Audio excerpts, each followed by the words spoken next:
Hello and welcome back to another episode of Diablo to D&D. My name is David, and today we're going to be talking about Death Sentry and Corpse Explosion. Just as a quick reminder, the files are now on Google Drive. Go check them out now. So Death Sentry is the last skill that needed to be created for the Trap Assassin, and I had not really figured out how to do it until literally just before recording. So I'll read it through, and then I'll explain what I did. Death Sentry. Beginning at 15th level, you infuse your sentry with deadly magic. Your sentry becomes magical and gains 3 charges. As an action while within 60 feet of the sentry, you can expend a charge to cast Corpse Explosion at 3rd level, DC 8 plus your proficiency bonus plus your intelligence modifier, originating from the sentry. The sentry regains 1d3 charges at the end of a long rest. So the first thing to note is this is casting a spell, Corpse Explosion. Except Corpse Explosion doesn't exist, right? Well, that's where you would be wrong. Corpse Explosion on the new 1.2 spells file. You can find it available to use right now. Corpse Explosion, level 3rd, casting time 1 action, range or area 60 feet, 20-foot sphere. Components, verbal somatic material, a piece of burnt meat. Duration, instantaneous, school, necromancy, attack or save, dex save. Damage or effect is bludgeoning and fire. Spell tags, damage, available for necromancer. Effect. You target a corpse and explode it. Each creature in a 20-foot radius sphere centered on the corpse makes a dexterity saving throw. Roll half the corpse's hit dice rounded up. Each creature that failed the save takes that much damage in each of bludgeoning and fire, or half as much on a success. At higher levels. When you cast this spell as a 4th level spell or higher, increase the radius of the sphere by 5 feet for each level above 3rd. So now we have the context of what is going on. In Diablo, the Death Sentry has 2 modes.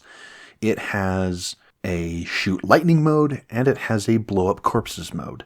This is literally Corpse Explosion from the Necromancer. Now, if you look at the Diablo build that I've built for the Necromancer, there is no Corpse Explosion. It's the only spell on the Poison and Bone tree that is neither poison nor bone, and I didn't really know where to put it. It is very commonly used for the 3 builds that the Necromancer has, the Poison, the Bone, and the Summoner, but it doesn't really fit anywhere in that class progression, so I didn't really know where to put it. So I left it off and just let it sit. Well, now I'm going to be potentially moving into making some very big changes. I have a list of abilities that I might turn into spells. A lot of them from the Paladin, Necromancer, Sorceress, and Druid. I'm thinking of just making spells out of them instead of just class abilities. What this will do is allow me to free up some of the wording in the actual class and subclass progression, but it also allows me to add in more abilities that are, made up, that aren't in Diablo, but add more flavor, more utility, more stuff for the classes to be the thing that they say that they are. Now, does this mean that you can get, Poison Explosion as a Bone Necromancer? Yes, it does. Can you get hypothetically summon Druidic Companion as a Wind Druid? Yes, you can. But what this does is you'll have benefits, better benefits, when you are using that spell in the context of the subclass that is using it. This is not yet fully done. Like I said, this is Corpse Explosion just 1, but this is immediately being used in the Death Sentry ability. So how did I get to this point with Death Sentry? Well, it wasn't really that easy.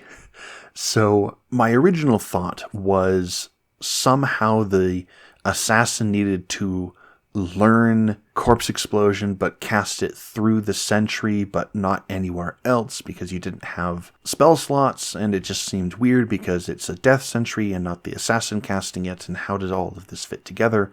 And I texted a couple of friends, and I tried to ask and tried to pick their mind and figure out what things would work and wouldn't work. And then I just figured I could just make the Sentry a magical item that had charges. And then it was fixed. That makes it so much easier. So that's why it has 3 charges, gains 1d3 charges at dawn, or 1d3 charges at the end of a long rest. It's a little different, technically a little different from the at dawn recharging that the Artificer has. But overall, I think this works. Combining all the sentries and all of those abilities into a single object that you create and put out, that you deploy, it simplifies it so much and makes it so much better. The only problem is that there are a lot of words that are going into this ability, and I think I could probably trim it down. I could just cut off the automatic mode for this entry, but anyway. Corpse Explosion is largely based off of Fireball. I know the Dungeon Dudes did a video where they talked about their Corpse Explosion, but for me, they made it a reaction that whenever a creature dies, you can target it and blow the body up. For me, I kept it more along the lines of how Diablo does it, where the thing dies and just leaves the body there, and then you blow up the body. This way, it adds a bit more utility to, or not utility, but flexibility to the spell. It is an action to do, and it does change.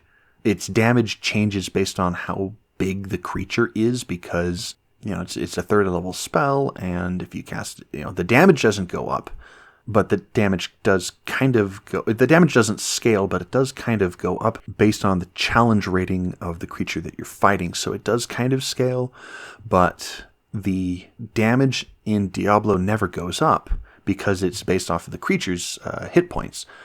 But the radius does. The more points you put into it, the radius goes up. So that's why the radius gets bigger in the spell. Also, Corpse Explosion is one of the few abilities in Diablo that has a dual type. I think Vengeance from the Paladin has Fire, Cold, and Lightning, and I think there's something on the Assassin. I mean, technically the Death Sentry itself has Fire, Physical, and Lightning because it's Corpse Explosion and Lightning otherwise. Oh, the Animate Dead by the Necromancer. Raise Skeletal Mage by the Necromancer. Technically, but whatever. I really do like the components for the Corpse Explosion. A burnt piece of meat. If you look through some of the spellcasting material components throughout Dungeons & Dragons, some of them are pretty clever. Like, I think there's one that stuns that you need 3 nuts, or like shells from 3 nuts, 3 walnut shells or something, which is a reference to Legend of Zelda, a lightning-struck twig, or a twig from a lightning-struck tree in order for lightning bolt, bat guano for fireball, because that's, I think, some kind of explosive, or it can be made into some kind of explosive. Like, these kinds of things. So a piece of burnt meat is, I think it's pretty fun, because you've got burnt because it's fire, and meat because it's a body. Now, one thing that I was never particularly sure about is which school the spell should be. I have it as necromancy, but it probably should be evocation, because you are involving fire and exploding things. So, let me know about it. I'm not particularly sold on where it should be. Maybe it should be a 4th level spell rather than a 3rd level spell. But overall, here it is. Check it out. Run it in your own games. Technically, this would be Wizard as well. So anyway, regardless, I think that is about everything that I could talk about for both of these new abilities and everything that's going into them. So, you can contact me at Xenosfan2, that is Xenozfan2, on Blue Sky and Reddit.